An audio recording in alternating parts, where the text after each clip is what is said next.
एक railway station के एक सुनसान कोने में 8 साल का अमन सिकुड़ कर बैठा है। उसकी आंखें लाल और सूजी हुई हैं। वह अपनी मां की फीकी दुपट्टे को कसकर पकड़ लेता है।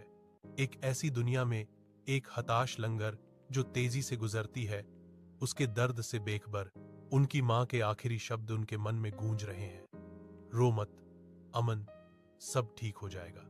अनाथालय के मंद रोशनी वाले कमरे में थोड़ा बड़ा अमन अपनी चारपाई पर लेटा है।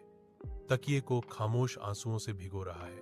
दूर चमकते तारों पर टकटकी लगाए वह मन ही मन अपने माता पिता से फुसफुसाता है। उसकी आवाज उदासी से भरी हुई है।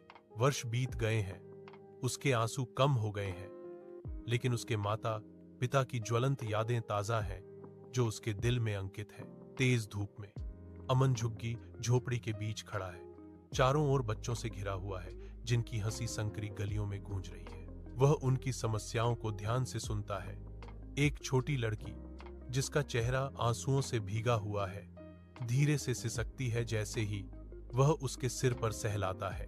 उनकी आंखें सहानुभूति और समझ से भरी हुई एक साझा दर्द को दर्शाती हैं, जो एक सामाजिक कार्यकर्ता के एक रेलवे स्टेशन के एक सुनसान कोने में 8 साल का अमन सिकुड़ कर बैठा है। उसकी आंखें लाल और सूजी हुई हैं।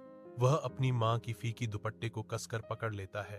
एक ऐसी दुनिया में एक हताश लंगर जो तेजी से गुजरती है, उसके दर्द से बेखबर उनकी मां के आखिरी शब्द उनके मन में गूंज रहे हैं। रो मत अमन, सब ठीक हो जाएगा। अनाथालय के मंद रोशनी वाले कमरे में थोड़ा बड़ा अमन अपनी चारपाई पर लेटा है। तकिए को खामोश आंसुओं से भिगो रहा है।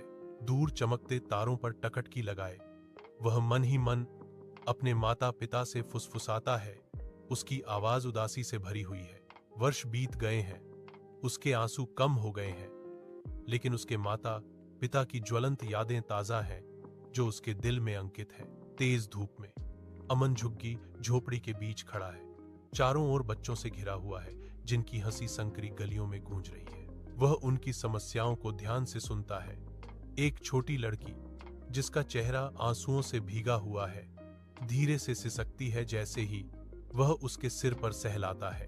उनकी आंखें सहानुभूति और समझ से भरी हुई एक साझा दर्द को दर्शाती हैं, जो एक सामाजिक कार्यकर्ता के रूप में उनके अटूट समर्पण को प्रकट करती हैं।